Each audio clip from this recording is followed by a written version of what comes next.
Bonjour, je dois un peu me rapprocher. Bonjour à mes frères, bonjour à mes sœurs, bonjour aux abonnés de la plateforme de l'organisation sociale, médiatique, engagée, la famille d'abord. Je sais que vous n'êtes pas nombreux à savoir qui se cache derrière cette initiative. Si j'ai décidé de prendre la parole ou de faire cette petite vidéo, c'est simplement, comme d'habitude, quand j'estime que l'urgence s'y prête, quand j'estime que la chose est impérieuse, est existentielle. Vous vous rappelez, ma dernière vidéo, je pense, elle date de 2025, où j'appelais le peuple camerounais à se mobiliser pour choisir le président de la République, à comprendre le sens de la démocratie. Et je rassurais mes convictions que la démocratie est le gage de notre prospérité partagée. Et que je savais, et que je sais, et que je suis toujours assuré que ce n'est pas la démocratie que nous allons bâtir une nation. Ce n'est pas la démocratie que nous allons créer une cohésion sociale. Donc, pourquoi je prends la parole ce matin?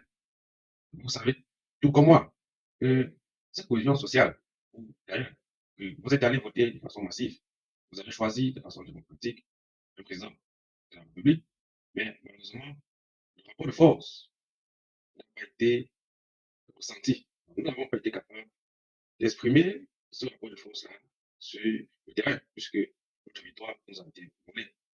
Mais je pense que nous devons continuer à nous mobiliser pour faire valoir ce principe de démocratie.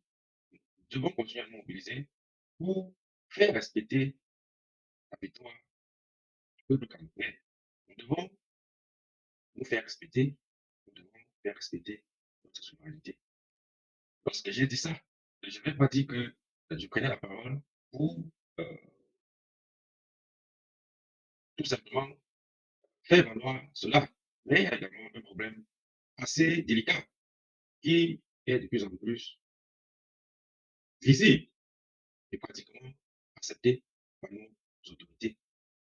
Cette instrumentalisation du tribalisme, cette manipulation des communautés, je pensais, je croyais, ou je crois encore, que nous avons dépassé cette histoire des nations, cette histoire où les communautés se battaient, se, se mettaient en spectacle pour des terres, pour des pouvoirs, pour des autorités.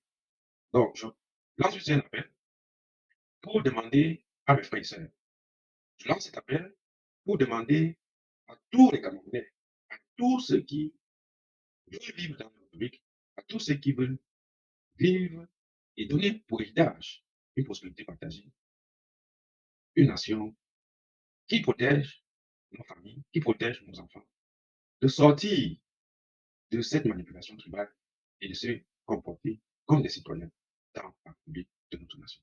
Donc voilà le message que moi, en tant que fils Cameroun, et soucieux de la justice, soucieux de la prospérité, soucieux de la cohésion nationale, j'appelle à la conscience individuelle.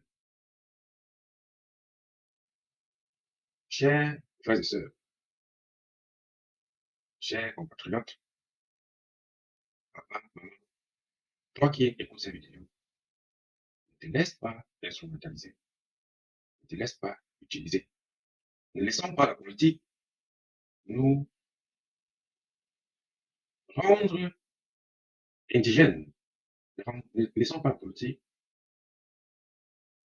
nous créer une nation condamnée au péril de son histoire. Ne laissons pas notre nation briser les générations futures. Toi qui m'écoutes, toi qui suis cette voie citoyenne, ne te laisse pas manipuler par le pouvoir qui, à la fin de son pouvoir, essaie mieux de nous diviser pour s'asseoir, pour se fossiliser et pour se régénérer. Merci de m'avoir écouté. Je continue à faire des publications citoyennes. Je continue à vous donner les ressources intellectuelles, cognitives. Je continue à vous transmettre des informations que j'estime qui pourraient nous aider à pouvoir mieux appréhender nos défis. Merci de m'avoir écouté. David Ojo, promoteur de l'organisation sociale et médiatique engagée. La famille d'abord. La famille d'abord. Parce que une famille stable et unie est un gage de développement collectif et durable d'une nation.